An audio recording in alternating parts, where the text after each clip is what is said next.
सोने की गुफा और जंगल। बहुत समय पहले की बात है, एक घना जंगल था जो रहस्यों से भरा हुआ था। ये जंगल इतना बड़ा था कि इसमें जाने वाले लोग अक्सर रास्ता भटक जाते थे। जंगल के बीचों बीच एक गुफा थी, जिसे लोग सोने की गुफा कहते थे। कहा जाता था कि इस गुफा में अपार खजाना छिपा था, लेकिन जो भी इसे ढूंढने जाता वह कभी लौटकर नहीं आता था। इस जंगल के पास एक छोटा सा गांव था, जहां एक निर्धन युवक अर्जुन अपने माता पिता के साथ रहता था। अर्जुन बहुत मेहनती और बहादुर था, लेकिन उसकी गरीबी उसके सपनों की राह में रोड़ा बनी हुई थी। एक दिन उसने गांव के बुजुर्गों से सोने की गुफा की कहानी सुनी। अर्जुन ने निश्चय किया कि वह इस गुफा को ढूंढकर खजाना प्राप्त करेगा और अपने परिवार की गरीबी दूर करेगा। अगली सुबह अर्जुन अपने साथ कुछ आवश्यक सामान लेकर जंगल की ओर निकल पड़ा। जंगल बहुत घना और भयावह था। हर तरफ अजीब अजीब आवाजें आ रही थी, लेकिन अर्जुन अपने लक्ष्य पर अडिग था। उसने रास्ते में एक बूढ़े साधु को देखा जो बहुत कमजोर लग रहे थे। अर्जुन ने उन्हें पानी पिलाया और भोजन कराया।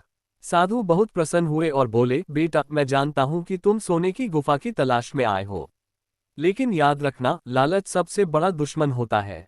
अर्जुन ने साधु को प्रणाम किया और आगे बढ़ा। कई दिनों तक भटकने के बाद अर्जुन को एक पहाड़ी दिखी, जिसके ऊपर एक बड़ी गुफा थी। वह खुशी से उछल पड़ा, क्योंकि यह वही गुफा थी जिसकी उसे तलाश थी। उसने गुफा के अंदर प्रवेश किया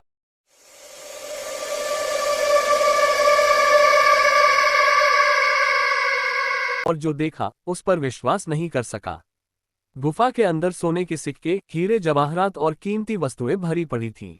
अर्जुन ने अपनी थैली में कुछ सोने के सिक्के भरे, लेकिन तभी उसे एक शिलालेख दिखा। उस पर लिखा था, जो भी इस गुफा से उतना ही सोना ले जाएगा जितना उसकी आवश्यकता है, वह सुरक्षित घर पहुंच जाएगा, लेकिन जो लालच करेगा वह यहाँ का कैदी बन जाएगा। अर्जुन को साधु की बात याद आई। उसने सोचा, मुझे केवल उतना ही सोना लेना चाहिए जिससे मैं अपने माता पिता के साथ एक अच्छा जीवन जी सकूं। उसने कुछ सिक्के लिए और वापस लौटने लगा।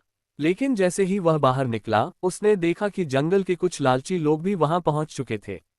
वे अपनी बोरियां भरने लगे और शिलालेख की चेतावनी को नजरअंदाज कर दिया।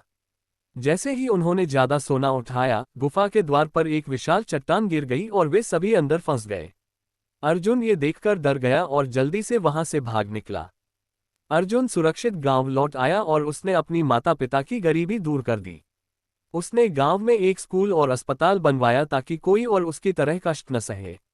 गांव के लोग अर्जुन की समझदारी और बहादुरी की प्रशंसा करने लगे।